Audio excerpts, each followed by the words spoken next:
মতিউর রহমান নিজামী ছিলেন বাংলাদেশের সবচেয়ে বড় ইসলামী রাজনৈতিক দল বাংলাদেশ জামায়াতে ইসলামীর বর্তমান আমির। তিনি ছিলেন জামায়াতে ইসলামীর সমর্থনে ১৯৯১ ও ২০০১ সালে সংসদ সদস্য নির্বাচিত হন এবং বাংলাদেশ সরকারের কৃষি ও শিল্প মন্ত্রণালয়ের মন্ত্রী হিসাবে দায়িত্ব পালন করেন। The royal Islamic strategic studies centre নামক প্রতিষ্ঠান থেকে প্রকাশিত বিশ্বের সবচেয়ে প্রভাবশালী ৫০০ জন মুসলমান ২০১৩-২০১৪ সংস্করণের তালিকায় প্রভাবশালী রাজনৈতিক ব্যক্তি হিসাবে তিনি স্থান লাভ করেন। তবে সবকিছু অতীত হয়ে যায় যখন মানবতাবিরোধী অপরাধের দায়ে দোষী সাব্যস্ত হয়ে মৃত্যু দণ্ডাদেশ পাওয়ার পর ২০১৬ সালের ১১ মে রাত ১২টা ১০ ঢাকা কেন্দ্রীয় কারাগারে তাকে ফাঁসিতে ঝুলিয়ে মৃত্যুদণ্ড কার্যকর করা হয়। ফাঁসি কার্যকরের আগে সরকারের জরুরি তলবে শেষবারের মতো নিজামীর পরিবার যখন তার সাথে সাক্ষাতে যায় তখন তিনি রজনীগন্ধা সেলের মধ্যে ছিলেন। সেলের সর্বশেষ কক্ষ ৮ নম্বর প্রকোষ্ঠে তিনি ছিলেন। রুমটি জানালাবিহীন, দৈর্ঘ্যে প্রস্থে আনুমানিক ৮x৮ ফিট, একদিকে লোহার গরাদ দিয়ে ঘেরা আর তার সামনে ছোট একটি আধো অন্ধকারাচ্ছন্ন প্রাঙ্গণ। রুমের ভেতরে সবুজ একটি জায়নামাজে বসে তিনি উল্টো দিকে কেবলামুখী হয়ে দোয়া করছিলেন। শান্ত ও স্পষ্ট উচ্চারণে আরবিতে দোয়া করছিলেন, খুব উচ্চ স্বরেও না আবার খুব নিচু স্বরেও না।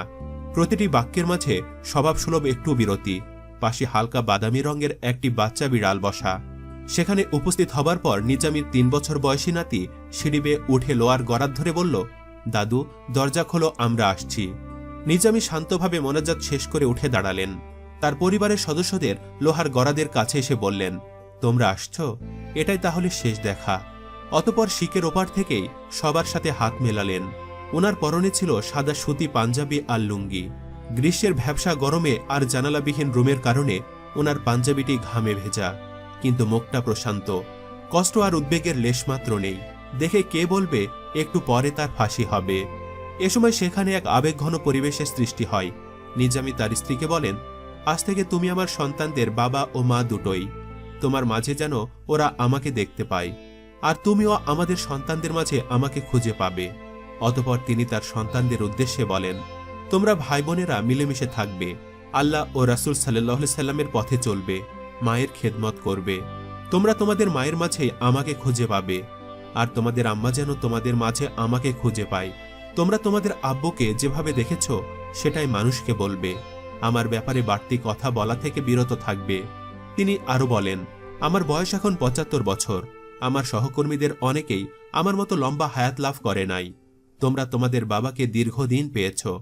হায়াত মাউত আল্লাহর হাতে। আমার মৃত্যু যদি আল্লাহ আজকে রাতে লিখে রেখে থাকেন তাহলে বাসায় থাকলেও মৃত্যু হতো। সর্ব অবস্থায় আল্লাহর প্রতি সুধারণা রাখবে আর শুকরিয়া আদায় করবে। এরপর নিজামী বিশেষ করে যারা তার জন্য, অন্যান্য নেতৃবৃন্দের জন্য, সর্বোপরি ইসলামী আন্দোলনের জন্য কষ্ট করছেন তাদের সবাইকে ধন্যবাদ ও সালাম জানাতে বলেন।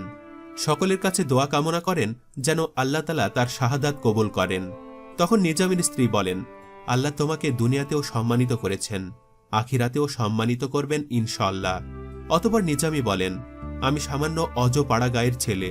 আল্লাহর রহমতে আমার জন্য গোটা দুনিয়া ও বড় বড় আলেমরা উদ্বেগ প্রকাশ করেছেন, দোয়া করেছেন। আমার মুক্তির ব্যাপারে ওআইসিতে আলোচনা হবে দেখে কেউ নাকি ওআইসি সম্মেলনে যায়নি। এগুলো তো পরম সৌভাগ্যের ব্যাপার। এমতো অবস্থায় তার সন্তানেরা বলেন, আমাদের জন্য কাল কিয়ামতের দিনে আল্লাহর কাছে সুপারিশ করবেন যেন আমরা জান্নাতে যেতে পারি। জবাবে তিনি বলেন, তোমরা জান্নাতে যাওয়ার মতো আমল করো, তাহলে ইনশাআল্লাহ জান্নাতে যেতে পারবে। এরপর নিজামী তার সন্তানদের অনুরোধে আল্লাহর কাছে দুহাত তুলে দোয়া করেন। প্রায় ঘণ্টাখানেক এই মোনাজাত পর্ব স্থায়ী হয়। আল্লাহর প্রশংসা ও নবী করিম সাল্লাল্লাহু আলাইহি সাল্লামের প্রতি দরুদ পাঠ করার পর প্রথমে প্রায় ২০ মিনিট রাসূল সাল্লাল্লাহু আলাইহি সাল্লামের শিখিয়ে দেওয়া মাসনুন দোয়াগুলো পাঠ করেন। নিজামীর কাছে সুযোগ ছিল রাষ্ট্রপতির কাছে ক্ষমা চাওয়া নিয়ে কালক্ষেপণ করার। সেই সুযোগ তিনি নেননি বলতে আল্লাহ তাআলাই হয়তো এমনটা চাননি। কেননা মৃত্যুর সময় আল্লাহ কর্তৃক নির্ধারিত, তা আমরা সবাই জানি।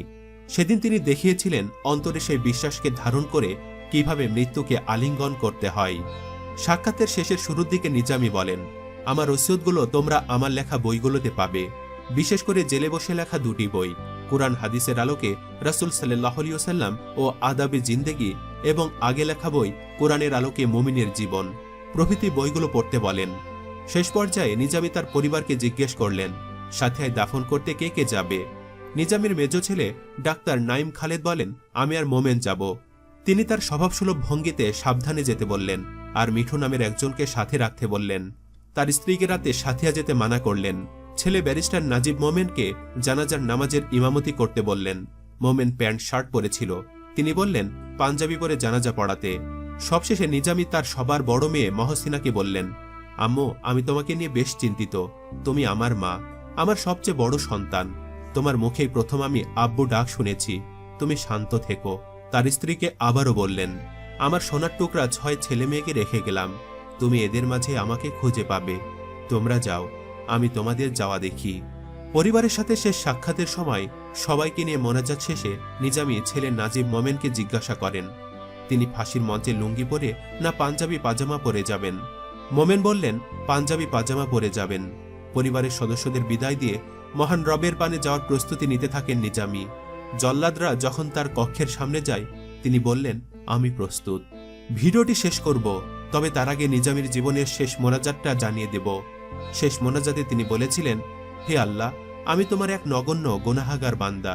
তুমি আমাকে যতটুকু তোমার দিনের খেদমত করার তৌফিক দিয়েছ তা মেহেরবানি করে কবুল করে নাও। আমাকে ইসলাম ও ঈমানের ওপর জীবনের শেষ মুহূর্ত পর্যন্ত টিকে থাকার তৌফিক দাও আর শাহাদাতের মৃত্যু দান করো। হে আল্লাহ, তুমি আমাকে আর আমার বংশধরদেরকে নামাজ কায়েমকারী বানাও আর আমাকে, আমার পিতামাতাকে আর সকল মুমিনদেরকে কাল কিয়ামতের দিনে ক্ষমা করো। হে আল্লাহ, আমাদেরকে পরিপূর্ণ ঈমান দান করো। তোমার উপর সত্যিকারের ভরসা করার তৌফিক দান করো। আমাদের জিহ্বাকে তোমার সার্বক্ষণিক জিকিরকারী বানাও। আমরা তোমার কাছে তোমার ভয়ে ভীত অন্তর, উপকারী জ্ঞান, হালাল প্রশস্ত রিজিক, সুস্থ বুদ্ধি ও দিনের সঠিক বুঝ ভিক্ষা চাচ্ছি। হে আল্লাহ, আমাদেরকে মৃত্যুর পূর্বে তওবা করার তৌফিক দাও। মৃত্যুর সময় আরাম দান করো। মৃত্যুর পরে তোমার ক্ষমা লাভ করার তৌফিক দাও ও দোজকের আগুন থেকে রক্ষা করো। শেষ দোয়াতে তিনি আরো বলেন, হে আল্লাহ, আমার হালালকৃত জিনিসের মাধ্যমে হারাম থেকে বেঁচে থাকার তৌফিক দাও। তোমার আনুগত্যের মাধ্যমে তোমার নাফরমানি থেকে বেঁচে থাকার তৌফিক দাও আর আমাদেরকে তুমি ছাড়া কারো মুখাপেক্ষী করো না। আল্লাহ, তোমার নূর দিয়ে আমাদেরকে হেদায়েত দান করো। আমাদের সকল গুনাহ খাতা তোমার সামনে পরিষ্কার। তোমার কাছেই ক্ষমা চাচ্ছি ও তোমার নিকট প্রত্যাবর্তন করছি। ইয়া হান্নান, ইয়া মান্নান। সবশেষে তিনি বলেন, হে আল্লাহ, তুমি এই দেশকে তোমার দিনের জন্য কবুল করে নাও। এ দেশের জন্য শান্তির ফয়সালা করে দাও। এ দেশকে গুম, খুন, রাহাজানি ও আধিপত্যবাদীদের হাত থেকে রক্ষা করো। তিনি দেশ ও দেশবাসীর সুখ সমৃদ্ধির জন্যও দোয়া করেন। এই আবেগঘন মোনাজাতের সময় আমার মেয়ে কয়েকজন জেল কর্মকর্তা ও কর্মচারী চোখে পানি দেখেছে বলে পরে আমাকে জানাই। মতিউর রহমান নিজামী দুনিয়াতে কি পাপ পুণ্য করেছেন সেটা আল্লাহ সুবহানাহু ওয়া তাআলাই ভালো জানেন। তিনি উত্তম ফয়সালাকারী। তাই তার ফাঁসি নিয়ে কোনো ব্যক্তিগত মতামত জানাতে চায় না। তবে একজন মুসলিম হিসাবে দোয়া করতে পারি, আল্লাহ তাআলা যেন তাকে জান্নাত নসিব করেন। আমিন। চাইলে আপনিও দোয়ায় শরীক থাকতে পারেন অথবা জানাতে পারেন ভিডিওটি নিয়ে আপনার মন্তব্য। তবে অবশ্যই নিজের সীমাবদ্ধতা বজায় রাখার অনুরোধ করছি।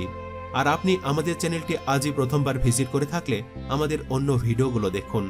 ভালো লাগলে অবশ্যই চ্যানেলটি সাবস্ক্রাইব করে পাশে থাকা বেল বাটনটি প্রেস করে রাখুন। ধন্যবাদ।